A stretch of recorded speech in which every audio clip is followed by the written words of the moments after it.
Queridos irmãos e irmãs, o Evangelho da missa de hoje, nós o leremos no próximo domingo, festa da Sagrada Família. De modo que eu vou me concentrar um pouco mais sobre a primeira leitura. A primeira leitura é da primeira carta de São João. E no tempo do Natal, a igreja nos faz ler as cartas desse apóstolo, que são cartas muito importantes, porque São João, em seus escritos, penetrou nas alturas da vida espiritual de uma forma exuberantemente mística. Ele começa dizendo: caríssimos, para saber que conhecemos Jesus, vejamos se guardamos os seus mandamentos. Os mandamentos aqui não são os 10 mandamentos.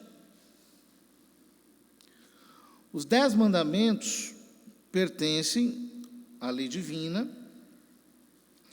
revelada no Velho Testamento e confirmada por Nosso Senhor. Mas, no Evangelho de São João e nas suas epístolas, mandamentos são 2. O mandamento da fé e o mandamento da caridade. Nós vemos isso, por exemplo, bastante bem expresso em um outro versículo da primeira carta de São João, quando ele diz: nisto consiste os seus mandamentos, em que acrediteis naquele que ele enviou e ameis ao próximo como a vós mesmos. Né? Ele explica que os 2 mandamentos são o mandamento da fé e da caridade. Porém, isso fica muito evidente no Evangelho de São João, cuja primeira parte fala exaustivamente sobre o mandamento da fé. São João insiste sobre isso, que essa é a obra de Deus, que acrediteis naquele que ele enviou. E quando chega no capítulo 13, Nosso Senhor ali diz: eu vos dou um novo mandamento, que vos ameis uns aos outros como eu vos amei. Ora, portanto, o mandamento da fé não é simplesmente o mandamento de crer de uma maneira genérica. O mandamento da fé, em São João, é o mandamento de mergulhar em Deus, ser gerado novamente por Deus, é ter a vida de Deus fluindo dentro de si, é se alimentar de Cristo verdadeiramente, é ter o Senhor como luz da própria vida, é tê-lo como pastor, é tê-lo com a vida da própria vida. Crer tem a ver com conhecer a Deus. É o que ele diz no versículo seguinte: quem diz eu conheço a Deus, mas não guarda os seus mandamentos, é mentiroso e a verdade não está nele. Crer é conhecer a Deus. Mas conhecer, não como quem conhece, por exemplo, uma fórmula geométrica, mas, efetivamente, com o peso que a palavra conhecer tem na Bíblia. É um conhecimento profundo, é um conhecimento íntimo, é o conhecimento de quem prova, de quem saboreia, de quem experimenta, de quem efetivamente ter um contato com Deus. Se eu começo a falar aqui em termos teológicos e faço um discurso e leio textos bíblicos e os explico, mas eu não experimento Deus de verdade,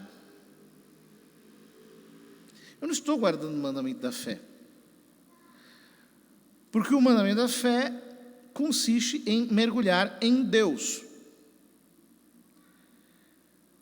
Naquele, porém, que guarda a sua palavra, o amor de Deus é plenamente realizado. O que é guardar a palavra? Isso que São João aqui chama de palavra tem a ver com o que Nosso Senhor diz no seu Evangelho. Quando ele diz: se permanecerdes em mim e as minhas palavras permanecerem em vós, conhecereis a verdade e a verdade vos libertará. Essa palavra não é uma locução em nossa língua ou em qualquer língua que seja.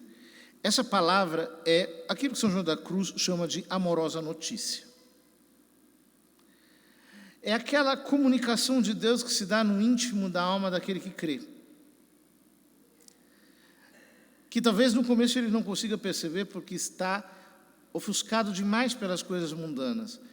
Mas se ele fecha os seus sentidos, se ele realiza essa noite operada pela vontade, então a luz de Deus começa delicada e suavemente a brilhar em seu íntimo.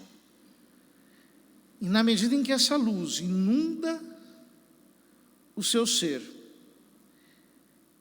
ele vai percebendo Deus de maneira mais intensa dentro dele.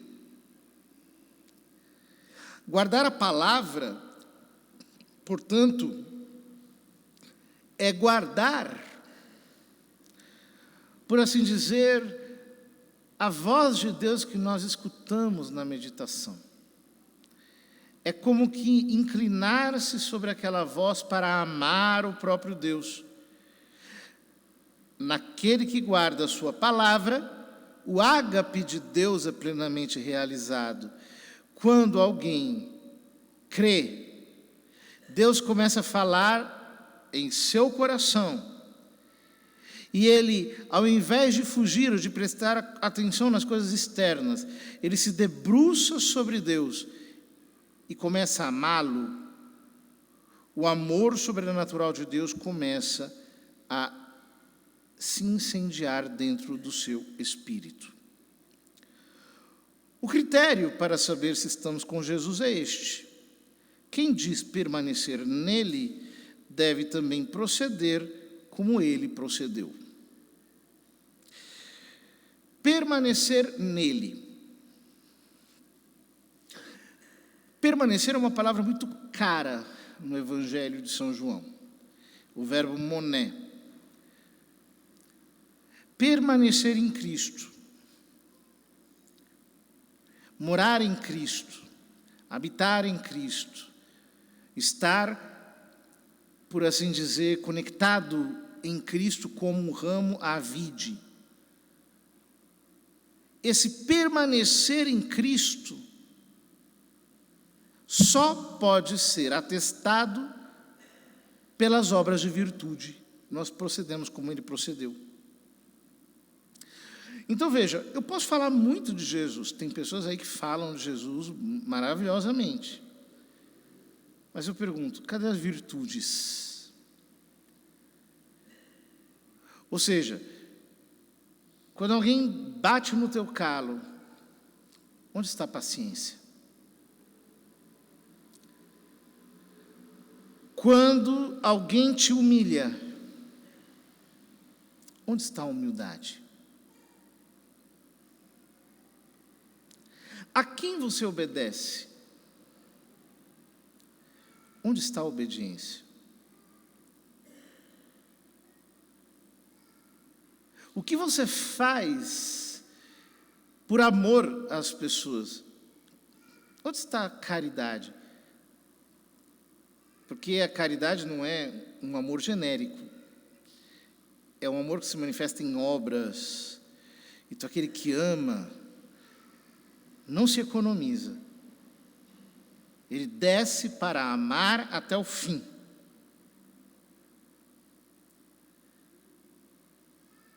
Esse é o critério. Uma pessoa pode ser muito de oração, mas se ela é soberba, nada valeu. A oração é fajuta. E tem que ser virtudes reais, não pode ser, ele diz, tem que proceder como ele procedeu. Ou seja, não são virtudes fingidas, porque isso é muito fácil. As pessoas hoje em dia, com o Instagram, elas fingem virtude de uma maneira tão descarada, que só quem conhece mesmo sabe que aquilo é mentira. É fácil fingir virtude. Difícil é ter virtude real. E virtude real é virtude que é praticada com toda a força. Então, se você tem que se humilhar, você se humilha mesmo.